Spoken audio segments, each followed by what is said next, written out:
Welcome back to Progressive Soup. My name is David Stevenson. I'll be the host again.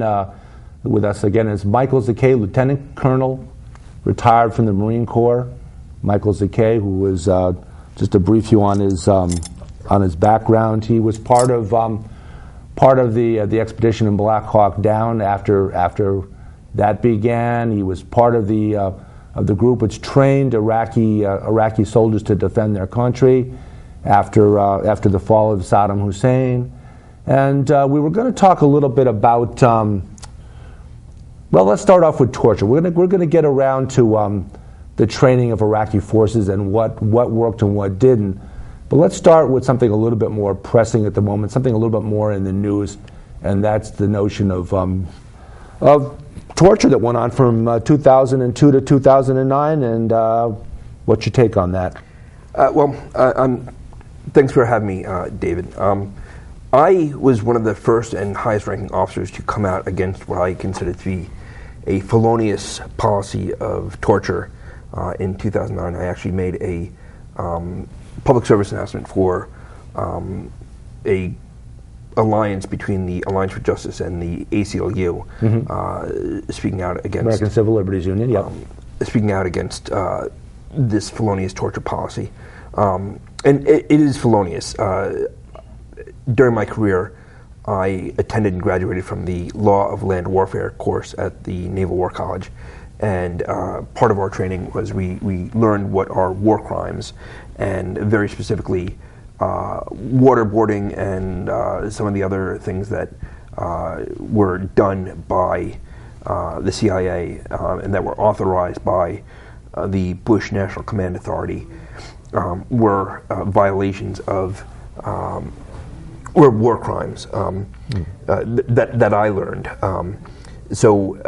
Unfortunately, I really believe that this has been a tremendous, and I think that our nation has been stained. It will take, if ever, decades to overcome the shame and the stain of what we have done, not just to enemy prisoners of war, but to innocent people, to people that were mistakenly taken into custody, to people that were never charged, to people that our nation tortured just because we wanted to see if they didn't know anything. So this has been a real, and you know, a lot of people have criticized people who come out against this policy as being weak on national defense, or they offer as an excuse, well, they did it to us, or we have to be tough, or, you know, in my battalion, so I was the senior advisor to the first Iraqi Army battalion trained by U.S. military and led in combat. And in the 8 months that I led them in combat, we had 6 Iraqi soldiers that were abducted and beheaded. 5 that were abducted and tortured and their bodies dumped in our area where we could find them to frighten the other soldiers. And we had tremendous incentive to retaliate in kind, and I would not let the Iraqis respond that way. And when people say that, I say, well, you know, we're not Iraqis, and we don't live by a code of an eye for an eye and a tooth for a tooth. You know, just because they do it to us doesn't mean that we have license to do it to them. The other part of it is that our military is absolutely strong enough and capable enough to respond with an appropriate level of violence to terrorists without resorting to the use of torture. Either as a punitive measure or as a measure for gathering intelligence. Not to be terrorists themselves. Correct. Well, it's interesting to note, but apparently in the when the CIA was torturing these folks, as you noted, many of which had never been charged with a crime, and in fact they had to admit were not guilty of any crime, even though they had tortured them in an attempt to find out whether they knew anything. A lot of our CIA officers refused to take part in that torture. And that's their right as a soldier or an officer is told by a higher up to do something that they know to be incorrect according to what they're trained to do, they do have the right to refuse. And apparently a lot of the CIA officers chose to refuse to follow those instructions to torture people. And kudos to them for that. Right. In the military, we are constantly trained that we have an obligation to disobey an unlawful order. So, I believe that the policy was unlawful. But here's what they did. So they created plausible deniability among the three elements. So you have the policymakers, you have the law people, and you have the implementers. So the policymakers go to the law people, who are John Bybee, Bybee and you. I can't remember the first Alberto names. Gonzalez amongst them. Yeah, and they say, can you give us a reading or an opinion about this? And they give the opinion that was cooked, it was predetermined, that yes, you can do these things. And their plausible deniability is it's never illegal to give an opinion. We can give an opinion and we can't be prosecuted for giving an opinion, right? So then the policymakers say, well, we were acting on the best legal policy advice that we had, so we believe that. So they being the Bush administration, right? So we can't be held responsible for it. And then the implementers, these contractors who scam. And this is another thing: the $80 million from these two psychologists. This was a scam. This, aside from the illegality of what they did, the fact that they got an $80 million no-bid contract to do this is a corruption and a scandal itself, and nobody's talked about that.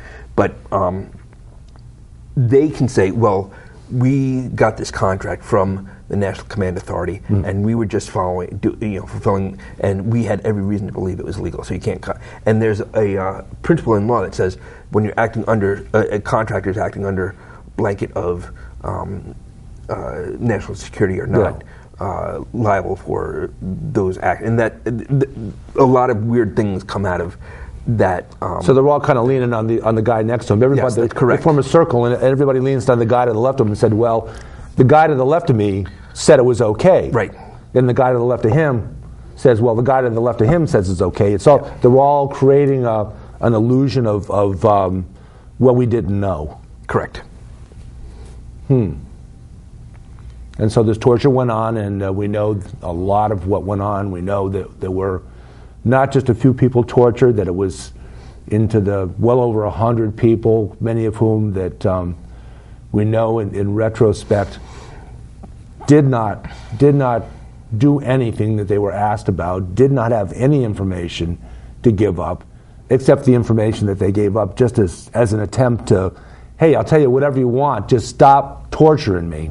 Well, have you read about the one guy who came to the CIA to say, I have this information, and they misunderstood what he was saying, and they, case is mistaken, but they thought that he was captured on the battlefield, and they wound up detaining and torturing him as well, even though he was actually an informant. So aside from the felonious nature of this, it was poorly run, it was inept, and it was the contract was scandalous. It was corrupt. So there's a lot to this that has not been explored. What's the roots of the illegality of the waterboarding and all that? What did that evolve out of? It actually goes back a long way. So originally, we know that in the Geneva Convention that it is specifically by name prescribed in the Geneva Convention as a war crime. But before the United States was signatory to the Geneva Convention, and because the United States is signatory to the Geneva Convention, it has all the force of law in our country. So it is law in our country. In World War II, Japanese and German war criminals were prosecuted for the use of waterboarding against enemy prisoners of war. Americans amongst them. Yes. And even before that, in the Spanish-American War, a famous Marine major named Littleton Waller used what they called the water cure against Muslim insurgents on the Moro Island in the Philippines. Oh, because that's a lot of Muslims live in the Philippines. Yes, and during the Spanish-American War, the Marines were fighting Muslim insurgents in the Philippines, and it was a famous, among Marines, famous crazy battle called the March in Samar. But this famous guy, hard guy, very brutal guy named Littleton Waller, used what he's called the water cure on Philippine Muslim insurgents, and he wound up being court-martialed and convicted at court-martial of doing this. So even in 1900 or so, it was considered a crime. It's also a crime in the civilian code. So in the 1980s, a sheriff in Texas used waterboarding against civilians who he arrested to extract confessions from, and that sheriff was ultimately convicted. So both in the military law and civilian law, waterboarding, certainly rectal feeding, and some of these other things are torture. So it's pretty universally recognized then that all these things are patently illegal. Yes. So where did the Bush administration get their notion that they weren't? They basically made it up. Dick Cheney said, in the week after 9/11, we're going to go to the dark side, and everybody willingly went with it. And he made no bones about it. He said, "We're going to the dark." Like out of Darth Cheney. Out of Star Wars, we're going to the dark side, and come along with me. And Americans were so afraid and so traumatized that they went. And nobody said, "Hey, wait a minute," They used our fear against us. Yeah. And fear is a powerful tool to get your way to do some awful things. Yeah, and the best thing you can say about Dick Cheney is that he didn't try to. He didn't hide it. Yeah. He was right up front with it. Yeah, but we need to examine who we are as a country and say, are we a country that is going to say, yeah, we're an empire and we're going to torture people at will, and character doesn't count. Now, after World War II, of course, there were trials held. Yeah. And since the Germans and the Japanese, they were on the losing side, the trials were principally for them. But a lot of their soldiers and civilians were found guilty of conducting torture. And as I understand, a lot of those people that were convicted of torturing, they were executed. Yes, they were. I can't say with any authority, that this crime met this punishment. So I'm not implying that I think the CIA agents that conducted this torture should be executed. But, well, they got their orders from somewhere. I don't blame them nearly as much as I do the people that told them to do what they did, the higher ups. The legal angle, the Justice Department of Alberto Gonzales, and the George W. Bush, Dick Cheney administration that told them directly to do that. And some of the CIA agents said, no, it's illegal, we're not going to do it, and they were fine. They weren't punished for that because they were following the law of our military. But the ones that did were given those orders by the higher ups, by Dick Cheney, George Bush, Alberto Gonzales. Where do they stand in all of this? Are they? There have been talks about holding criminal war crime trials somewhere in the world, and reaching out and trying to get them as the leaders that instigated this horrific behavior, and actually trying them. In fact, some I think Spain has. Spain has indicted. Has indictment out against George W. Bush and Dick Cheney and Don Rumsfeld, that if they ever actually set foot on Spanish soil, they're liable to be arrested.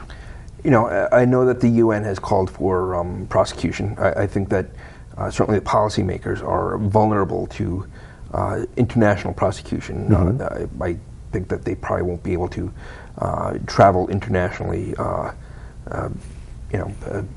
So for whatever that's worth, and they may not want to, but I think that this is going to be a. I personally prefer to think that this is going 50 years from now. Historians and people are going to look back at this past decade of our history and say, what the heck were they thinking? What the heck happened there? And I like to think that it will, historically, it will be an aberration. Do you think it'll be looked upon as harshly as what the Nazis and what the Japanese did? I do, unfortunately. Although Gore Vidal said that something about the United States, he called the United States of amnesia, but I think that historians will in the future and look at this episode and these crimes with the same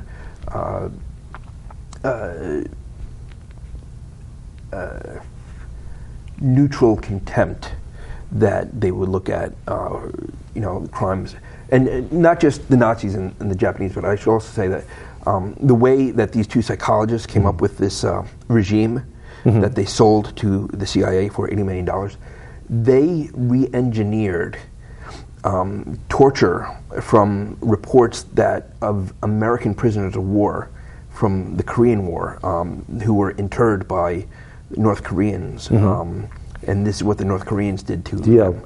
And it was re-engineered, backwards engineered to do that. So basically we're learning, or not we, but the contract torturers that the CIA hired learned their stuff from North Koreans. So I don't know what that says about, about us and about the CIA. So what was said in the cartoon Pogo, we have met the enemy and he is us, kind of pretty accurate in this case. Yes, absolutely. Okay, I'll do a more cheerful subject. 2006. Yeah. Iraq has degenerated pretty much into a civil war. Yes. Take us to 2006 and what happened then. The Golden Mosque at Samarra was bombed by the Shias, and that's a Sunni area, and that is what really precipitated the crisis. The 2006-2007 was terror. I've talked to Iraqis; they said it was hellish. Tens of thousands of people killed in that 18 months or so, and that is what precipitated what has become popularly known as the surge. Because up until that time, the Bush administration still denied that there was an insurgency. When I was there and we were in combat every day, the Bush administration and Don Rumsfeld said, well, it's not an insurgency, it's a couple of dead-enders. And even up until the Battle of Fallujah, remember that phrase, that quote? They said it was still, these were outliers, these were just troublemakers. Right, that this is not an organized insurgency. But when the bombing at the Golden Mosque happened, we Irish would call that hooligans, basically. Right. Then they finally said, okay, it's an insurgency. So it took them 3 years to even admit that it was an insurgency. And the first step to fixing the problem is admitting that you have one. Yeah. So, tens of thousands of people, probably somewhere on the order of 10,000 people a month were being killed during the 18-month period. And then this giant explosion in a mosque that's heavily revered Yes. by all factions of Muslims, right, as being one of their key places on the face of the earth, along with Mecca. Right. And it's destroyed right. by the Shia against the Sunni. Yes. Right. And now you've got the Sunni who are angry with the Shia and want to take revenge. Right. So then it becomes a sectarian blood killing. It's basically a religious ethnocide, or a religicide, I guess. The Kurds weren't part of this, were they? No, they were not, and they were just thrilled to let the Shia and the Sunni kill each other. Yeah, leaving the country for them, right? If hopefully in their eyes. So that's what precipitated what has become popularly known as the surge. And the popular concept is that the surge won the war. And it's important to understand what the surge was and what it wasn't. So the surge was 5 brigades, about 20 to 25,000 troops that went over in the spring of 2007 for 12 to 15 months, basically that was one part of it, and the other part of it was that they were paying the Sunni tribes to lay down their weapons and to not fight with the Shia. Not to take revenge. Correct. And that created a brief period of peace. And the idea was that it would give the politicians in the Iraqi parliament time to negotiate their various things, especially the oil revenues. Time to let cooler heads prevail and say, hey, look, we're all living in this country. We need an economy. We got this oil here that we need to make some money off of, so we can at least survive from day to day and not be constantly at each other's throats. Right. Okay. But that is what happened. But Nouri al-Maliki wound up becoming the prime minister and wound up. He was both an agent of Iran and of al-Bakr and Jaish al-Mahdi, and wound up strengthening the Shia militias and wound up starting a suppression, armed suppression, using death squads, etc., of Shia over Sunnis after the surge ended. And that is what created the conditions ultimately for ISIS to take a third of Iraq now. So, the Shia have been miserable, they've been oppressed, they've been shut out from power. Basically 2009, 2010, the Arab Spring starts in 2011. The civil war in Syria starts, and then ISIS springs up. And ISIS metastasizes from Syria into Iraq, and al-Baghdadi wants to start a caliphate with its seat in Baghdad. A caliphate being a larger than one country that would encompass, I guess, Syria and Iraq. It's a theocracy, basically. Okay, a religious government. The perfect blend of religion and government. Right. And historically, the Abbasid Caliphate was had its seat in Baghdad, and that's where they want to reestablish this caliphate. And as opposed to Al-Qaeda, what Al-Qaeda wanted was to eliminate Americans from Saudi Arabia and from what they call the Islamic world. What ISIS wants to do is establish a caliphate in Baghdad when the height of Islamic civilization was the 9th and 10th century of the Common Era. How does that square with the Taliban? The Taliban are different. They're basically religious fundamentalists. They're not necessarily Wahhabis. So Wahhabis are people who want to recreate the period when Muhammad came to the earth and received the word. The Golden Era. Yes. So the Taliban are fundamentalists, but they're not necessarily Wahhabis. So completely different. ISIS are not Wahhabis. The insurgents that Al-Qaeda are Wahhabis. So that's where Wahhabism comes from. Is that what part of the Taliban seemed to be not real happy with what they called? They talked about how what ISIS was doing was more brutal than brutal. Yes. So that was somewhat politically motivated in saying that? Yes. Okay. Now, I truly believe that ISIS, its goal is to take Baghdad, and I think that eventually it will. It's been conducting pinprick attacks into Baghdad. I don't think that the Iraqi army is capable of defending Baghdad against ISIS. And back to the original question, what happened? Why you spent all this time and this effort and this energy training the Iraqi army to defend their own country? Why have they been so unsuccessful? Why do they basically, when they're attacked by ISIS, they drop their guns and they run? Why? I wish I had an answer. Because when we were in combat with them, it took a lot to make sure that they would stay in combat. And I always wanted to know, why is it that the enemy has guys who are motivated to fight, but we have such difficulty, even though we have the training, we have the firepower, we have every advantage, why is it so hard for us to? The Yankees and the Rebs. Yeah. The Yankees didn't have the motivation. The Rebs were defending what they felt was their own country. They were motivated. They fought harder with poorer armaments, poorer weapons. They didn't have the weapons that the North had. And so they were able to hang in there for a long time against a much superior army. A lot of people say that the Iraqi soldiers fight for money, that they basically join the army as a way to make money. They're well paid relative to the rest of Iraq, the rest of Iraqi employers in a cash and carry society. They're not motivated by religion.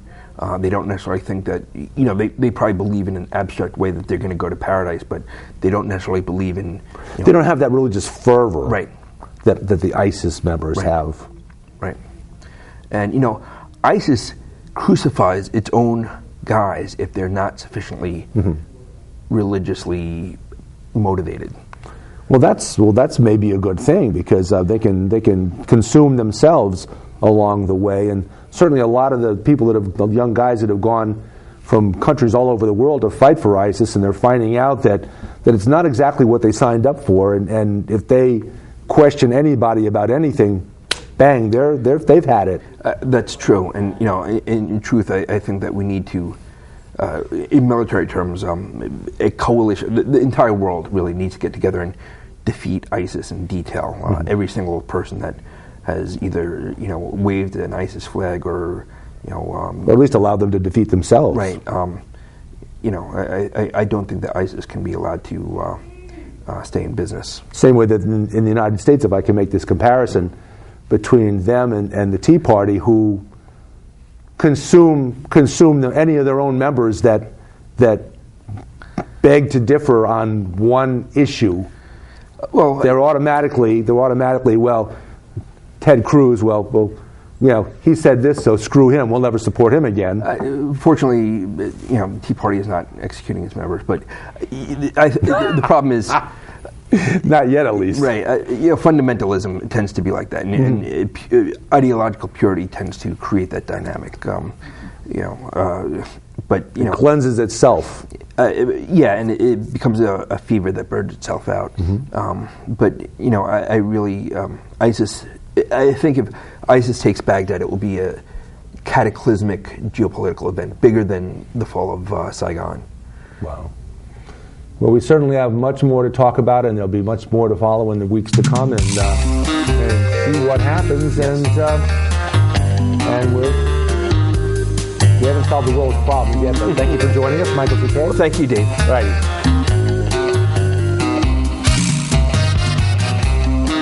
A lot of unknowns. Yes. But I guess if they were all knowns, then we wouldn't have to play it out. Yeah. We could just let it